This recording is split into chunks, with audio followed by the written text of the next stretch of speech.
What is up, YouTube? We are finally back. We are back for UFC Fight Night 249, Dern versus Ribas.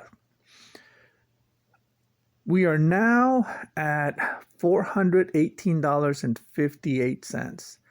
Man, this was a long break. It sucked. We missed I missed the UFC, man. I was able to see some other fights, but yeah, it doesn't compare. Glad we're back though. So we're back to our journey of turning 100 into 1,000, and our journey is alive and well. We started at 100 and we are now at $418.58. We should be able to hit our goal pretty soon because our bankroll is now 4 times bigger than it was when it started. We started at $100 bankroll. We're now at 418. So as our bankroll gets bigger, our bets are going to get bigger. As our bets get bigger, our returns bigger, and so on and so on. So let's continue with this thing.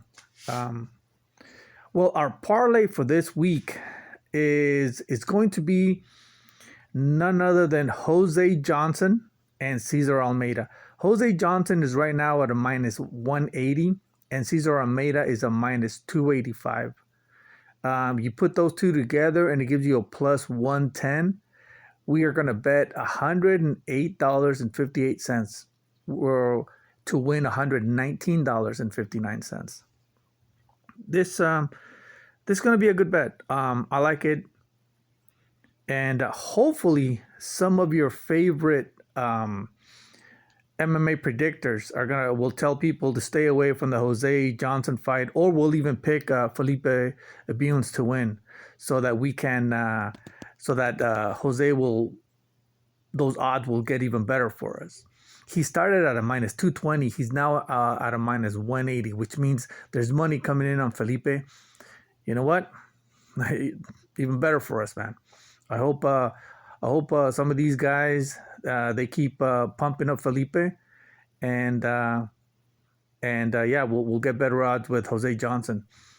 So Felipe is 35, and he had his first fight in the UFC, his last fight. The reason he had his first fight in the UFC at 35 is pretty obvious.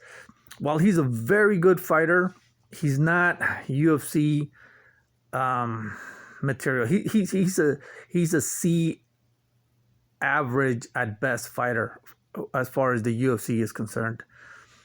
He trains with the Pitbull brothers, and I can understand why he trains with them. He's actually a really good training partner. When you want a training partner, you want somebody like Felipe to be your training partner, because he's decent everywhere, but you can still put a beating on him when you have to, and which is probably what happens to Felipe when he goes up against the Pitbull brothers. He probably keeps them sharp, but then again, he's not too dangerous, and that's what you're looking for when you're going up against a sparring partner, somebody that's good all over, so they can keep your skills sharpened. And he's 35, and there's a reason why at 35 he hadn't made the UFC before, because he's, like I said, no disrespect, but he's not UFC quality, So he went on the Contender Series, and I think was it a Contender Series? I think it was a Contender Series he went on, and that's how he got into the UFC. But yeah, if he was any better, he would have been in the UFC a long time ago. But you know what? He's there now, so, which is good for us. So now Jose Johnson he's 29 years old, and he's good, man. He's good, but he's ran up against a couple of guys that were killers, and he fared well against them. And people think that his takedown defense sucks, and his numbers kind of reflect it. But man, he's been fighting some tough wrestlers, and the reason his fighting his takedown numbers suck is because he's not afraid to go to the ground. He's comfortable down there. and he's really good at reversing it. Once he gets to the ground, he'll try a couple submissions. If they don't work, he'll reverse it. He even did it against Asus when he fought him, which was really impressive. And Asus couldn't submit him.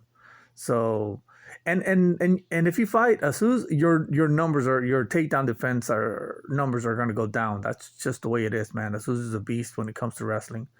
So Jose should be able to win a decision here. He might even be able to stop him.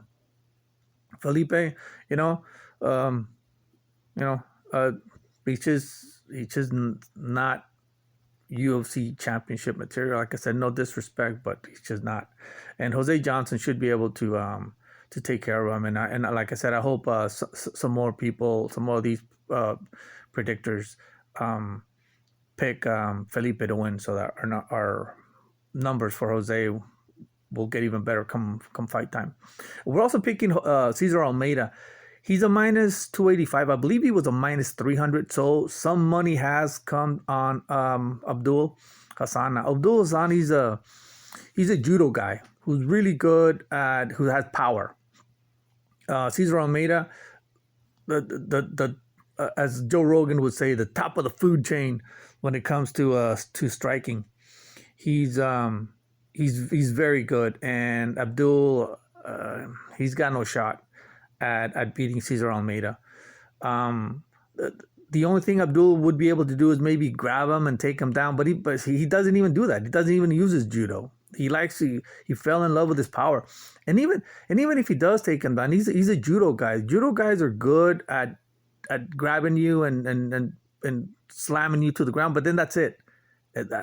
After that, that's it. I mean, their training tells them that they've got the points and they won the match.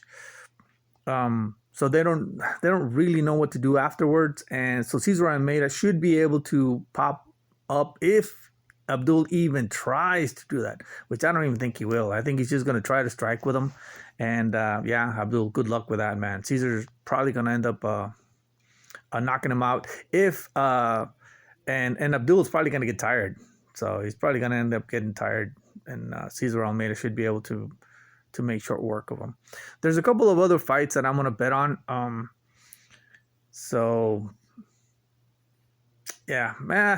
Maybe later on I'll start sharing some of those other fights with you guys. But right now, just stick with Jose Johnson and Cesar Almeida, and maybe at some point I'll. But man, I don't want to be one of these MMA predictors that just gives out predictions. And anyways, just thinking out loud. All right, man. All of you guys have yourselves a good one, and hopefully on Saturday, we'll have another winner on our hands, man, and we'll be halfway there. We started at 100. We'll be at 530 something dollars. And then we'll be halfway in our journey to 1,000. So, well, anyways, best of luck with all your guys' bets, whatever you bet on. And man, I'll do another one on